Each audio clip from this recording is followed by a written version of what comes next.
Vamos. O perdão teria a ver com eu te perdoei, mas eu não quero você perto de mim, por exemplo, ou eu te perdoei e eu continuo o convívio.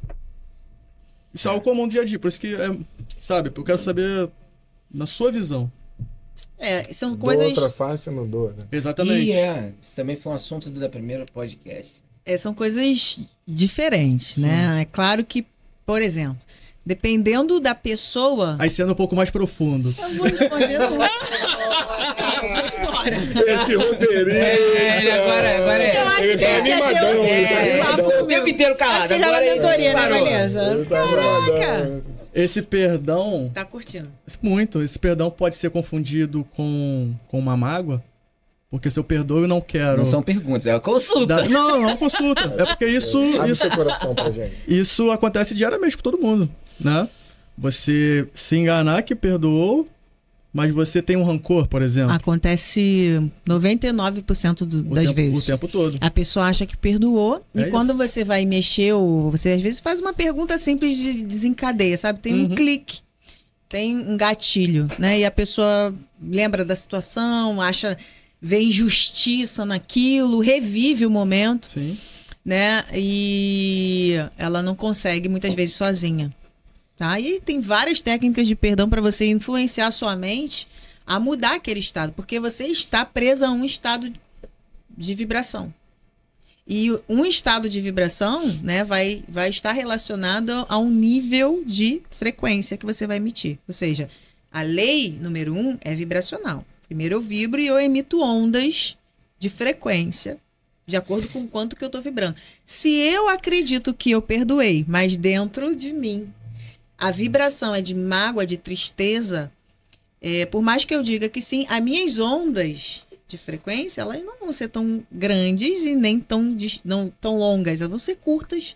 Eu vou estar sempre relacionado àquele tipo de acontecimento. Sim. Então, por exemplo, pode ser que não façam de novo com você, mas aí você vê uma pessoa do seu lado passando por aquilo, fala, eu odeio esse tipo de coisa.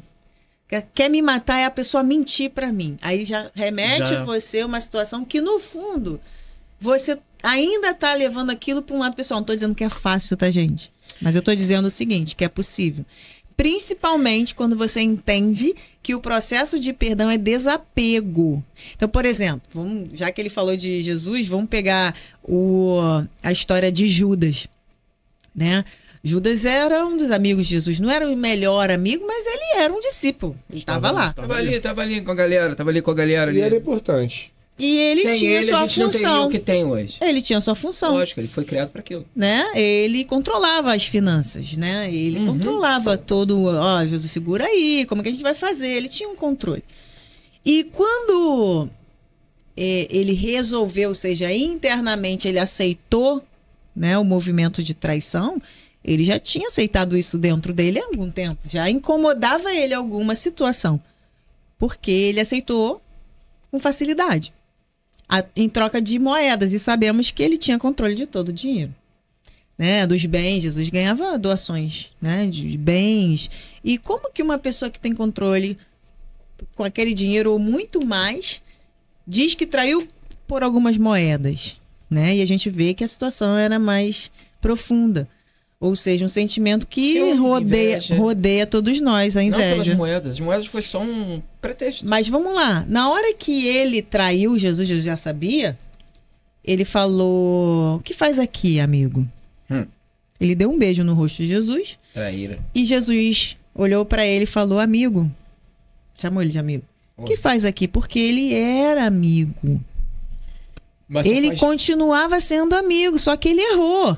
E o fato do ato, né, do que ele fez, ter sido perdoado por Jesus, com certeza Jesus não levou isso para a cruz, ele teve que pagar o preço. Ele teve que pagar, ele teve a sua colheita, vamos chamar assim. Então, muitas vezes a gente confunde o perdão com a pessoa não pagar o que ela fez. Então, eu tô aqui, eu vou na sua casa, você me chama, eu chego lá, quebro sua televisão e falo, desculpa. Sem querer.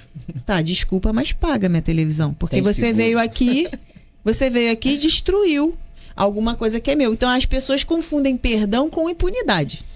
Não tem nada a ver. Então, talvez você consiga perdoar uma traição de uma pessoa que você ama, um relacionamento, mas você não quer mais conviver com aquela pessoa. É o preço. Você é o preço dela e ela se arrepende e às vezes ela faz igual Judas, se enforca de outras maneiras, não Sim, fisicamente. metaforicamente, Entra para uma outra questão, começa a se drogar, é o preço dela, é o desenvolvimento dela. Agora, quando a gente não tem o desejo pela vingança, a gente realmente consegue tirar aquilo de nós, a gente realmente Perdoou.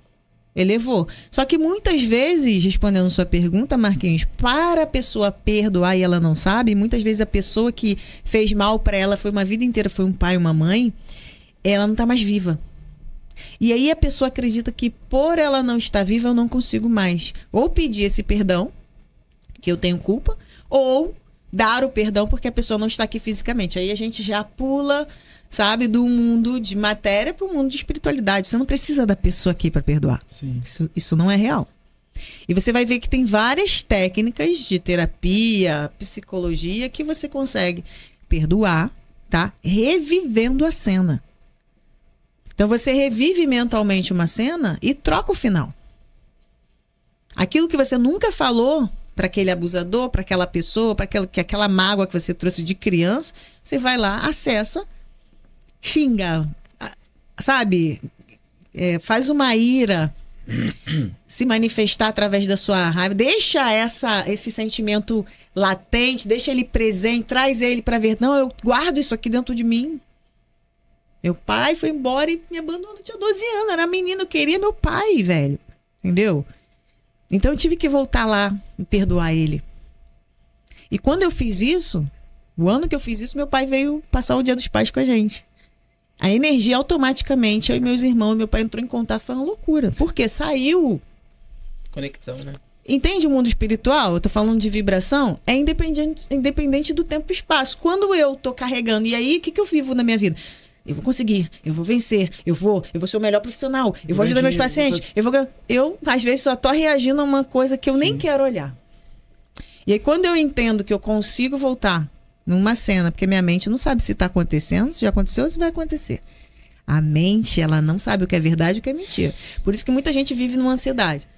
Porque a mente dela tá criando várias raízes de possibilidades que nem são reais. Senão não existiria nem a simpaticotonia, né? Esse Nem a parasimpaticotonia. assunto eu domino. Então, olha só que interessante. Você conseguir dar um comando, porque tem um looping aberto no seu cérebro, que é uma coisa tá acontecendo ainda. Então, assim, às vezes, né, eu posso relatar algum dos casos, né, que eu já ajudei. Boa. Uma paciente. Queria Na verdade, dentro. Pode fazer mais uma pergunta? Queria chegar aí. Pode fazer mais uma pergunta? Na verdade, dentro de uma mentoria, né? Que dentro da consciência quântica e tentando ajudar uma pessoa e tudo, fisioterapeuta também profissional da área, que era abusada pelo pai, assim, se eu não me engano, de 7, 8 anos de idade até os 15. Foi bastante tempo, assim. E ela trouxe isso assim com muita dor, né? Ela casou, mas assim, muito sofrimento, né? Não tem como falar o nome, mas assim, dentro desse contexto, ela pegou caminhos na vida porque é um instinto nosso de sobreviver. Eu preciso sair disso aqui. Se é o meu pai que tá fazendo isso comigo, você imagina, o que eu tenho que fazer? E aí, enquanto ela não conseguia perdoar esse pai e sair desse movimento que estava acontecendo internamente, mesmo que o pai não estivesse mais fazendo aquilo porque ela já era uma adulta, a consciência dela, a memória física, mental, o estresse do corpo, estava o tempo inteiro regulado para ela ter ações repetidas de proteção. Ela passou. Então, qual foi o movimento? A gente Gato escaldado, eu tenho medo de jogar frio. E qual foi o movimento? O movimento foi fazer, na verdade é um pouco doloroso, e isso tem que ser explicado, fazer ela entender que enquanto ela não desse um basta mentalmente naquilo, aquilo ia continuar acontecendo.